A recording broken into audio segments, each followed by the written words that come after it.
I'm sure that you guys can't wait for the 6th and final season of Vikings to come out. Until then, the best thing I can offer is to go through a list of all the hidden details in the show that you might have missed. Think of it like a test of how well you know both the series and the historical aspects that informed it. Let's separate the wheat from the chaff, or should I say, the Jarls from the Thralls. I'm Paul, and you're watching Ossa'm. We'll start with an easy but scary one. Ragnar's terrifying death scene. If you've seen it once, you definitely won't forget it. It's been said on multiple occasions that while filming the scene, actor Travis Fimmel was accidentally bitten by snakes, and not just once. Is that the truth? Or just a rumour to draw in especially sadistic viewers? Well, the correct answer is yes, it actually happened. Fimmel was indeed bitten by snakes several times while shooting the scene. According to the actor, shooting his death scene involved being surrounded by some fake snakes that were around his legs and about 60 very real ones. But it wasn't the bites that annoyed Fimmel the most, it was the snake poop.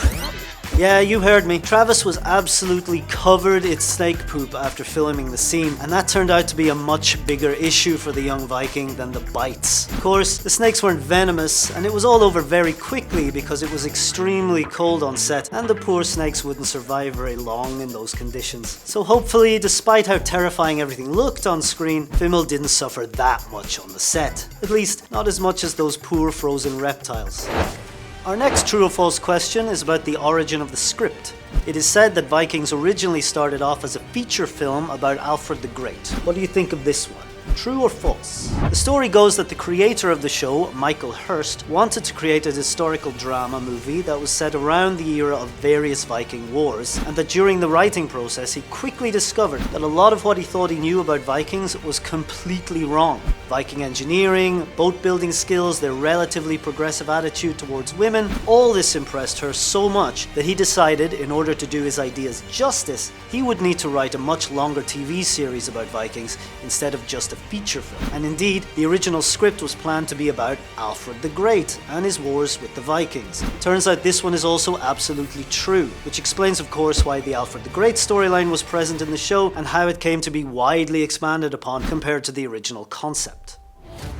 Many of the show's fans believe that the series portrayed the fighting style of Vikings extremely accurately. All those pitched battles where two enemy armies face each other on a battlefield preparing for a fight were just tremendously filmed and very cinematic. But did any of that really happen in history? The answer is, sadly, no. Vikings were not likely to participate in these kind of battles. They much preferred smash and grab style raids. Less risk, more reward. Pitched battles were something that the show's creators added to increase the epic action of the fight scenes. I know. But we all have to agree that it's always much more spectacular on screen to watch two armies clashing on a battlefield than small, one-sided guerrilla-style assaults by Vikings.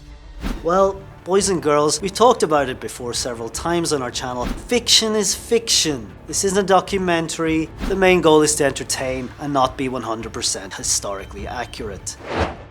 And what about the accuracy of the historical timeline? A lot of the show's fans believe that the way the showrunners approached creating the timeline of historical events was extremely close to the order and time scale in which things actually happened. Well, if you happen to think so, I have some bad news for you. In order for all of us to see our favourite characters taking part in amazing, lengthy and impactful adventure, the show's creators made the whole Vikings timeline as dynamic as possible, and so it was absolutely fake. In reality, the timeline was really squeezed together, contracting the time between events to connect all the most interesting and exciting moments. In real life, there were dozens and sometimes even hundreds of years between the biggest Viking raids. All the characters we meet in the first episodes wouldn't be able to live long enough to take part in all the events that the series depicts. So, for the sake of fascinating fiction and historically accurate Viking series, had to be extremely loose with its narrative. And talking about the spectacular battles from the show, let's go way back and take a closer look at the third episode of the show, which features scenes of the attack on Paris. It has been said that the Siege of Paris was made with almost no CGI, no crazy video effects, only hardcore, old school filming techniques. Sure. I mean, this is the 21st century, guys. Do you really believe that anyone would be that obsessive, that dedicated? If your answer is yes, then congratulations.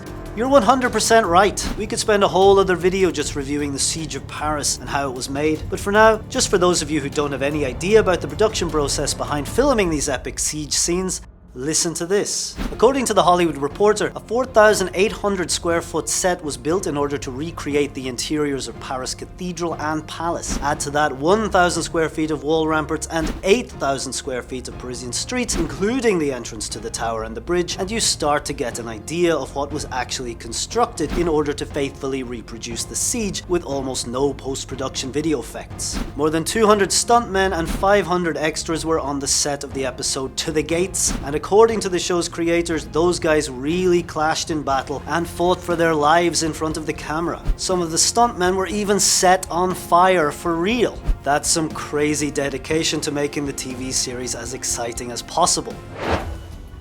What about the armor that the series features? Would you believe me if I told you that all the armor that you can see on the show was actually handmade? That may surprise some of you, but it's 100% true. The reason why every single piece of armor, from bucklers to chainmail, was painstakingly handmade and hand-dyed was because this was the only way to make it look realistic on camera. Obviously, back in Viking times, there was really no other way to create your Nordic armor, and the hardest to build was the armor for the series' savage shield maidens. Costume designers molded wet leather onto the female actors' bodies and then had to let it dry. So when we look at the custom armor made for the women of the show, it actually reflects realistic bodies and forms. The costume designers on the show didn't want the show's female warriors to look like superheroes or extras from Xena Warrior Princess. It was all based on how real Vikings would have done it at the time. The actors' haircuts were another critical visual feature for the characters, especially for the Viking women. The designers wanted to give them an edgier look, especially for Lagertha, played by Katheryn Winnick. While the show's creators were a little less concerned with the accuracy of the historical background behind events, it seems we can definitely say that the showrunners paid close attention to detail when it came to each character's appearance. And speaking about armor and shield maidens, let's talk about another controversial detail about the series, the existence of female Vikings. Boy, there was a lot of criticism about the portrayal of women on the show. What do you think? Were there really female warriors, female Vikings? And could they be just as ferocious females, be just as fearsome fighters as their male counterparts? Or was this something that was added just to attract a female audience? Well, according to the American Journal of Anthropology, a new study used DNA analysis to clearly confirm the presence of women warriors in the Viking societies found in Sweden. That's some serious academic research right there. And according to the study, women Vikings definitely existed, and they were indeed very powerful warriors. Here's a little more detail about what the researchers found in Sweden. There were several weapons buried close to women's bodies, such as swords, knives, arrows, axes, spears, shields, and even the skeletons of horses. The most surprising discovery was a full set of game pieces and a gaming board, striking evidence from Viking burial rituals that the woman buried there was a high-ranking combatant with strong knowledge of strategy and battle tactics. That was the first formal and genetic confirmation that female Viking warriors actually existed. So it looks like this aspect of the show really did have scientific support. Okay, here comes a tough one that only true fans of the show will know. Our classical picture of a Viking is about a tough, bearded man with a horned helmet on his head. However, on the show, the characters don't wear helmets with horns. So my question to you is, why? Is our understanding of their appearance so wrong, or was there another reason that the showrunners decided to make this change? You may have guessed, but the correct answer is that Vikings didn't wear horned helmets. Okay, so some of them maybe did for rituals or special occasions, but what I mean is that it certainly wasn't a common occurrence. And Vikings definitely didn't wear horned helmets into battle. Clearly they aren't practical and would have been much more vulnerable to being knocked off by enemy weapons than helmets without horns. It's surprising just how long this myth about Vikings has persisted, and the show does a pretty good job of demolishing it. Those of you who knew, well done guys, well done. Vel gert.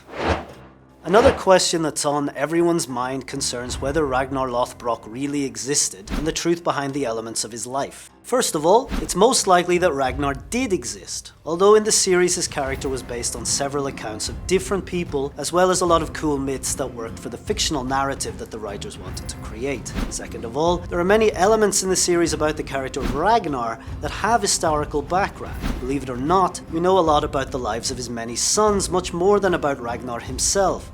Bjorn, Virtsikr, Sigurdur, Ube and Ivar are all real Vikings who invaded England and who are widely featured in Viking sagas. The same goes for Ragnar's wife, but not about his Chinese lover Yidu. Being honest, it just doesn't sound plausible that someone from Asia could possibly travel as far as Scandinavia in the show's time period. Basically, the whole story involving Yidu is 100% made up.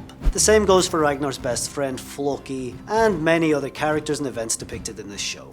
To sum up, I guess I'd say that people could argue for decades trying to find out which little details are fictional and which were real, and to what extent and when, but who cares if the show is this much fun and its characters are that engaging, The best we can do is just enjoy it. This isn't a history lecture.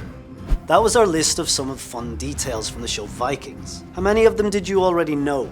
Is there something we missed that you're dying to tell us about? Let us know in the comments below.